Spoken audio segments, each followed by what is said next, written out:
Mesdames, messieurs, ils, elles, tous les autres dans l'univers, bonsoir. Panique au McDo de la gare Saint-Lazare. Un individu a gazé une trentaine de personnes, et pas avec ses gaz naturels après avoir engouffré un bon menu Maxi Best-of. Non, là les clients ont été pris de malaise après avoir respiré le poison. Même si, soyons sincères, certains pourraient provoquer des malaises avec leur rejet de leur CO2, tellement l'odeur peut être aussi nauséabonde, et ce n'est pas mon voisin Antoine qui me contredira. En milieu d'après-midi, l'individu a déversé un liquide orange sur le sol de mon enseigne de malbouffe préférée, avant d'aller tranquillement prendre le train pour Caen, ville réputée pour héberger toutes sortes de psychopathes gazeurs, et le rappeur Orelsan. À l'arrivée en Normandie, un homme correspondant à sa description a été interpellé.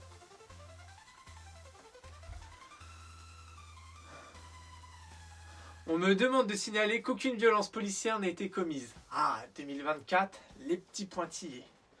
Une fois avertis, les pompiers ont mis en place un protocole NRBC qui consiste à mieux sécuriser les lieux qu'après l'explosion de Tchernobyl.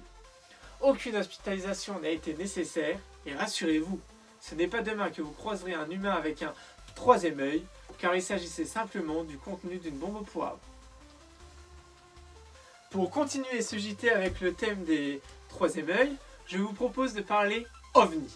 Un rapport américain du Pentagone, rien que ça, relève 750 situations suspectes dans son dernier rapport faiblard de 17 pages. Soyons sincères, même les rédactions au collège étaient plus détaillées. Mais selon eux, seulement 21 cas mériteraient une analyse plus approfondie. Le plus souvent, ces cas sont rapportés par des citoyens américains lambda qui signalent avoir aperçu une lumière dans le ciel, sûrement après avoir consommé un peu trop d'alcool ou toute autre sorte de drogue de synthèse. Mais tout cela n'est pas précisé dans le rapport, bien évidemment. Parmi les témoignages, on compte 3 pilotes de l'armée américaine qui ont affirmé avoir été suivis par des ovnis. Non, malheureusement, Tom Cruise n'en faisait pas partie.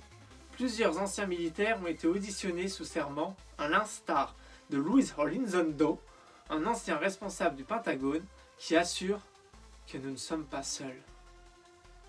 Mais cette agence précise tout de même qu'il n'y a pas d'explication tangible qui prouverait la présence d'aliens ou d'extraterrestres. Je commençais sérieusement à y croire à toutes ces conneries. Et autant vous dire que...